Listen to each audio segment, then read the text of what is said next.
नमस्कार साथियों, स्वागत है आपका एग्जाम ऑब्जेक्टिव पर। मैं हूं विकास और आप हैं मेरे साथ। आज हम लोग का जो टॉपिक है प्रमुख नदी घाटी परियोजना के बारे में। तो चलिए सबसे पहले हम स्टार्ट करते हैं दामोदर घाटी परियोजना के बारे में। इसके बारे में जानेंगे, इसके बाद हम एक टॉपिक के बारे में जानेंगे। दामोदर घाटी परियोजना के सफल संचालन हेतु दामोदर घाटी निगम डीवीसी की स्थापना 7 जुलाई 1948 को की गई थी, जिसका मुख्यालय कोलकाता में अवस्थित है। झारखंड एवं पश्चिम बंगाल की इस संयुक्त परियोजना का मॉडल संयुक्त राज्य अमेरिका के टेनेसी नदी घाटी परियोजना पर आधारित है। यह परियोजना विद्युत मंत्रालय भारत सरकार के अधीन कार्यरत है। झारखंड राज्य में दामोदर घाटी निगम के द्वारा बोकारो थर्मल पावर प्लांट और Chandrapura thermal power station Bokaro, Koderma thermal power station Koderma, Maithon जल विद्युत केंद्र धनबाद, पंचेत जल विद्युत केंद्र धनबाद एवं तिलैया जल विद्युत केंद्र कोडरमा से विद्युत उत्पादन किया जा रहा है। इस परियोजना के अंतर्गत 8 बांध हैं, जिनका विवरण निम्नलिखित है। तो जिनका विवरण इस तरह, जैसे में तिलैया ब्राकर नदी पर इसका जो स्टार्ट किया गया था 1953 ईस्वी में। कोनार बांध जो है हजारीबाग का है, ये कोनार नदी पर है, लेकिन 1955 में स्टार्ट किया गया था। मैथन बांध बराकर नदी पर है और इसको 1958 में स्टार्ट किया गया। पंचेत बांध दामोदर और बराकर नदी दोनों पर है और इसको 1959 ईस्वी में चालू किया गया। बाल पहाड़ी गिरिडीह का है, ये बराकर और नलकारी नदी पर है और इसको 1959 में इसको भी स्टार्ट किया गया। अयर एवं बेरमो बोकारो का है, ये दामोदर नदी पर है और इसको 1959 में इसे दी। तेनूघाट बोकारो ये दामोदर नदी पर, ये 1973 ईस्वी में प्रारंभ किया गया है।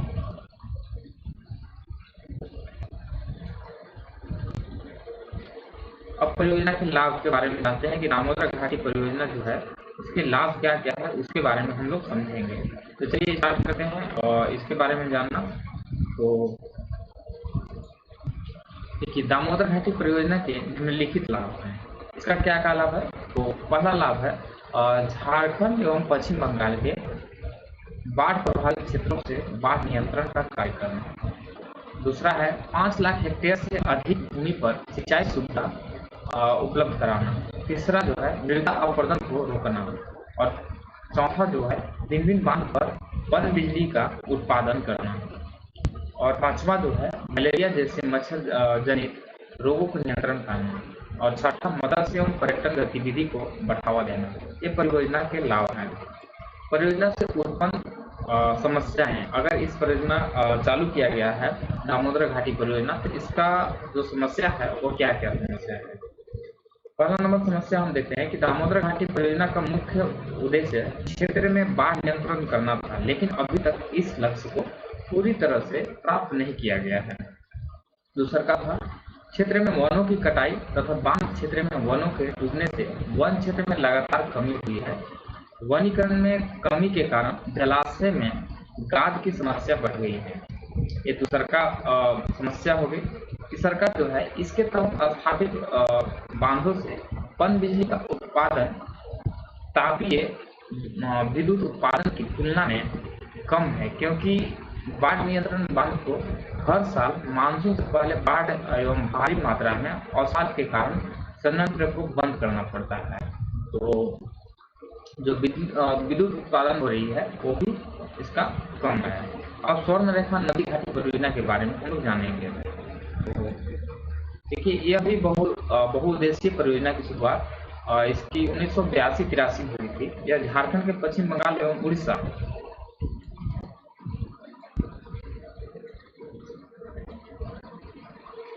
राज्य के संयुक्त परियोजना है। इस परियोजना के संचालन विश्व बैंक के सहयोग से किया जा रहा है। इस परियोजना के तहत 2 विद्युत ग्रिड का कुल उत्पादन क्षमता 130 मेगावाट है। स्वर्ण रेखा नदी को रेडियोधर्मी अपशिष्ट प्रदूषित कर रहा है, क्योंकि इस तट पर नरवा पहाड़, टुंडाडी, बंडुहुरुम और बागजाता इत्यादि यूरेनियम खदान है। इसके अपशिष्ट नदी के प्रवाहित होकर जल प्रदूषण के कर रहे हैं। इसके जो बांध है, कौन कौन सी बांध है उसको देख रहे हैं।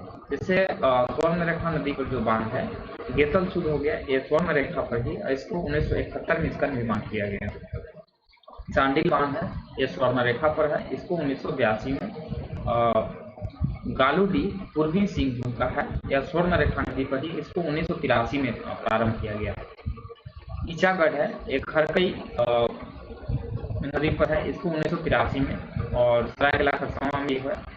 पालन सरायकेला खरसावां स्वर्ण रेखा नदी पर है। डिमना जो बांध है पूर्वी सिंहभूम में है, ये स्वर्ण रेखा नदी पर है। ईचा जो बांध है ये भी स्वर्ण रेखा, एक प्रस्तावित है, अभी तक इसको निर्माण नहीं किया गया है।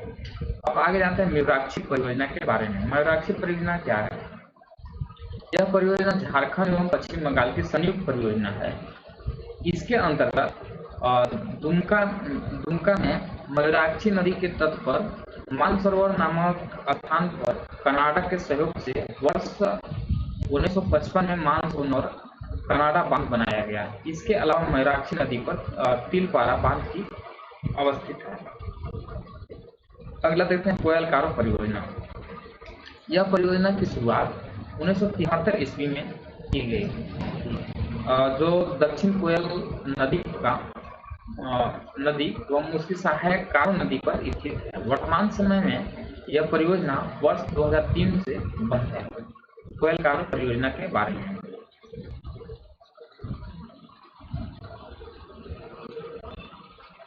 अगला है उत्तरी कोयल परियोजना।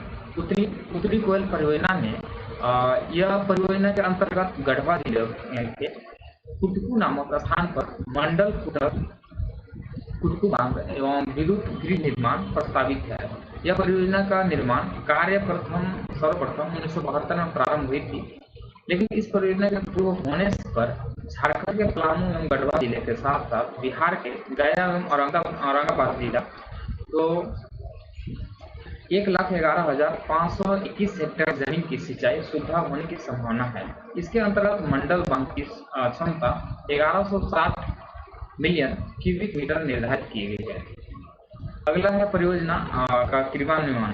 परियोजना के क्रियान्वयन में क्या है कि उत्तरी कोयल परियोजना के क्रियान्वयन संबंधी कार्य का निगरानी नीति आयोग के उपाध्यक्ष की अध्यक्षता वाले भारत सरकार की उच्चाधिकार प्राप्त समिति द्वारा की जा रही है।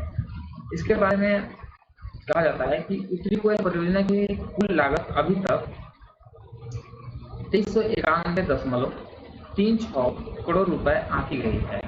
यदि इस परियोजना के निर्माण कार्य पर अभी तक लगभग 769.09 करोड़ रुपए की धनराशि खर्च की जा चुकी है। केंद्रीय मंत्रिमंडल द्वारा 3 वर्षों के दौरान 1622.27 करोड़ रुपए की अनुमानित लागत से परियोजना के शेष कार्यों को पूर्ण करने की स्वीकृति प्रदान की गई है। 1622.27 करोड़ रुपए की अनुमानित लागत से 1013.21 करोड़ रुपए प्रधानमंत्री कृषि सिंचाई योजना के तहत दीर्घकालीन सिंचाई को LTIF के अनुदान के रूप में प्रदान किया जाएगा। बिहार एवं झारखंड के हिस्से के 609.16 करोड़ रुपए के शेष कार्य की लागत से 365.5 करोड़ रुपए अर्थात 60% दीर्घकालीन सिंचाई कोष से केंद्र सरकार देगी। अतः इस प्रकार केंद्र का कुल हिस्सा 1378.61 करोड़ रुपए से 40% शेष राशि 243.66 करोड़ रुपए का वहन नाबार्ड द्वारा किए गए ऋण से राज्य करेगा। अगला जो टॉपिक है हम लोग का, झारखंड में जल संसाधन।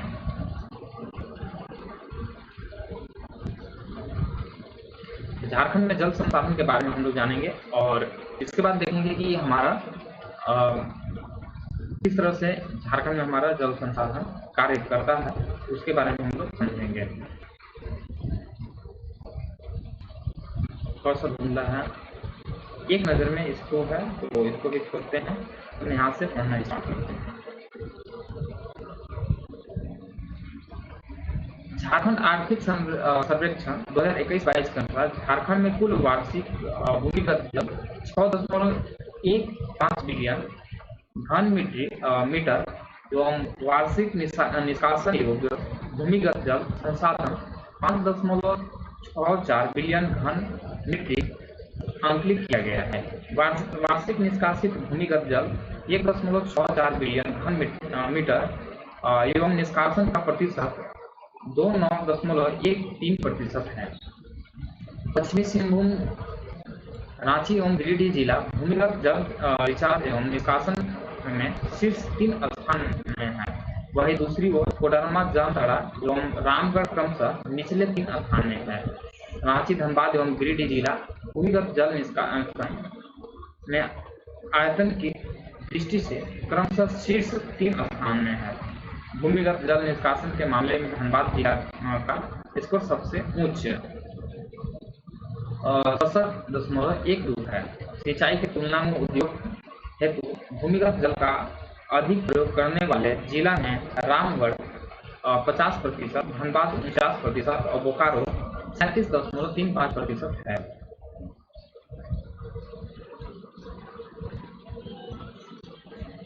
सिंचाई की क्षमता परियोजना।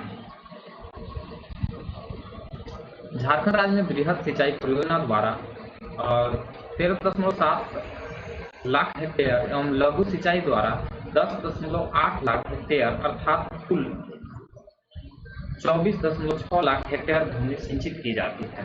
झारखंड में सिंचाई परियोजना। बृहद सिंचाई परियोजना 10,000 हेक्टेयर क्षेत्र से अधिक सिंचाई व्यवस्था है।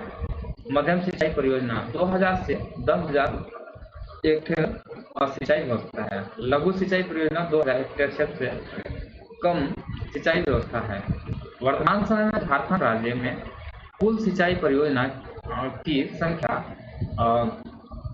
1,95,740 है, जिसमें बृहद, मध्यम एवं लघु सिंचाई परियोजना की संख्या क्रमशः 3,111 एवं 1,95,226 है। उपरोक्त सिंचाई परियोजना से राज्य की लगभग 10 लाख हेक्टेयर भूमि सिंचित हो रही है।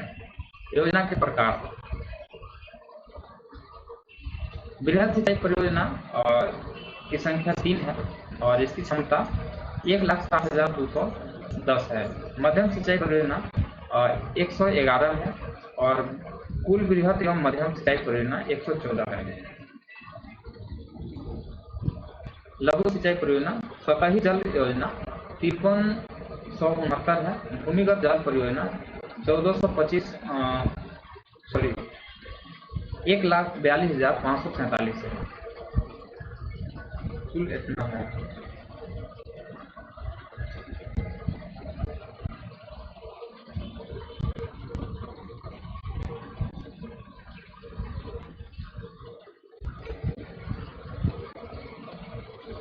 थोड़ा सा यहाँ से इम्पोर्टेंट फैक्ट है, इसको हम लोग जानते हैं।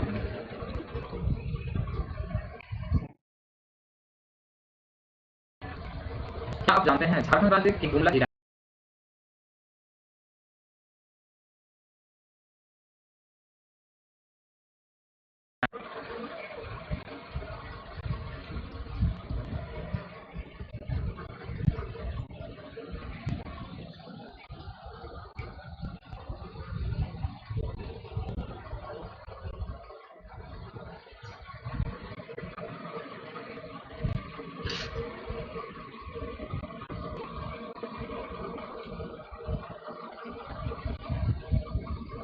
झारखंड राज्य में गुमला जिला में कुआं के माध्यम से सबसे अधिक सिंचाई होती है, जो कुल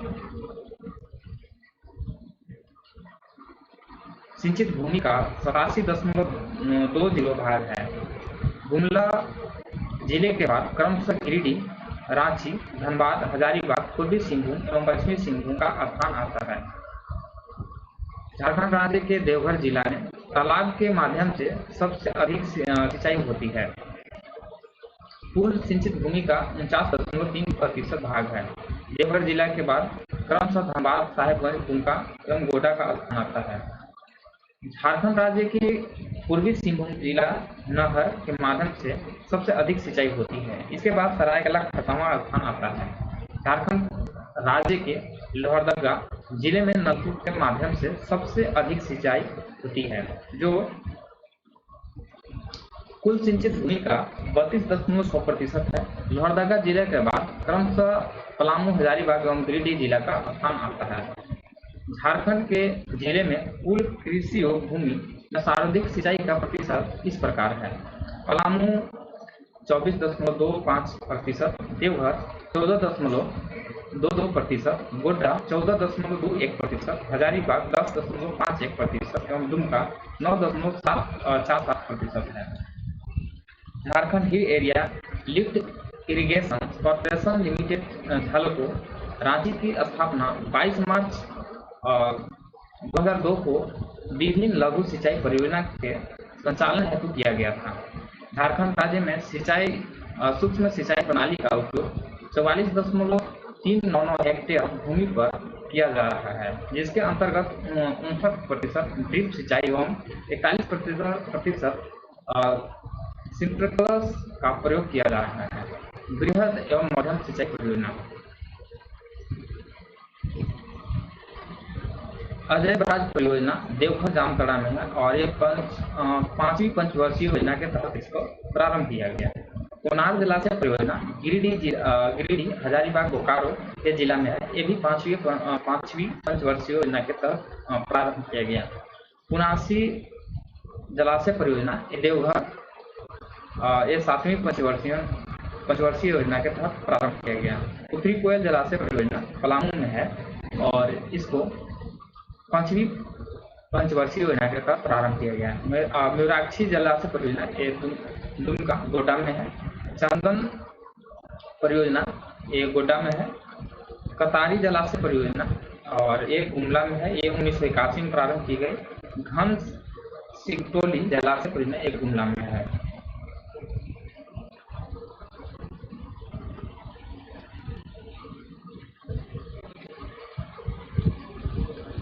इस तरह से बहुत सारे परियोजना हैं जो सुवाली जलाशय परियोजना गुमला का है। ये 11वीं पंचवर्षीय योजना के तहत प्रारंभ किया गया।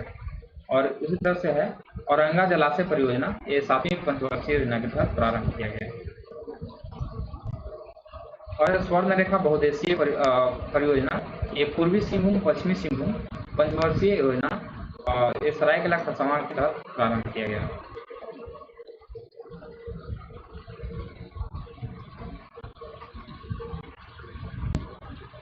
सुकरी जलाशय परियोजना लोहरदगा का है। 11वीं पंचवर्षीय योजना के तहत प्रारंभ किया गया।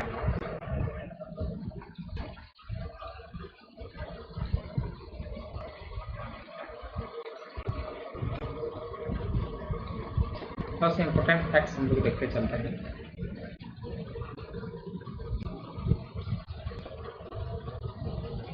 क्या आप जानते हैं केंद्रीय जल आयोग द्वारा देश के 125 बृहद जलाशय का पर्यवेक्षण किया जा रहा है, जिसमें झारखंड राज्य के 6 जलाशय तिलैया, कोनार, पंचेत, तेतुघाट, मैथन, गेतसुत शामिल है। स्वर्ण रेखा बहुउद्देशीय परियोजना के तहत चांडिल डैम, खरकई बराज तथा गालूडीह बराज द्वारा निश्चित मुख्य नहर से किसान को जल्द से जल्द सिंचाई का लाभ देने हेतु भूमिगत पाइपलाइन के माध्यम से खेतों तक पानी पहुंचाई जाएगी। पुनासी जलाशय परियोजना देवघर निर्माणाधीन के तहत मिट्टी बांध निर्मित कर जलाशय में जल संचय किया जा रहा है। इसके अंतर्गत 36 किलोमीटर तक सीधे आउटलेट द्वारा सिंचाई कार्य प्रारंभ करने का लक्ष्य है। दुमका जिला मसलिया एवं रानेश्वर प्रखंड में सिंचाई सुविधा हेतु 1204 करोड़ रुपए की मसलिया रानवेसर मेगा लिफ्ट परियोजना की स्वीकृति प्रदान की गई है। आगामी वित्तीय वर्ष 2023-22 में जल संसाधन हेतु 1894.48 करोड़ रुपए का बजट प्रस्तावित है। जल निकाय गणना हाल ही में जल शक्ति मंत्रालय द्वारा जल निकाय की पहली गणना रिपोर्ट जारी की गई।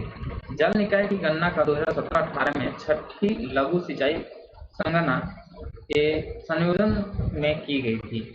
जल निकाय के संख्या के आधार पर पश्चिम बंगाल, उत्तर प्रदेश, आंध्र प्रदेश, उड़ीसा, असम के बाद झारखंड का छठा स्थान है।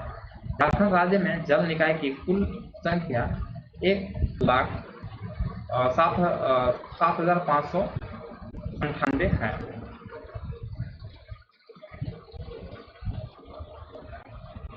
अगला टॉपिक हम लोग को झारखंड की मिट्टी के बारे में देखना है।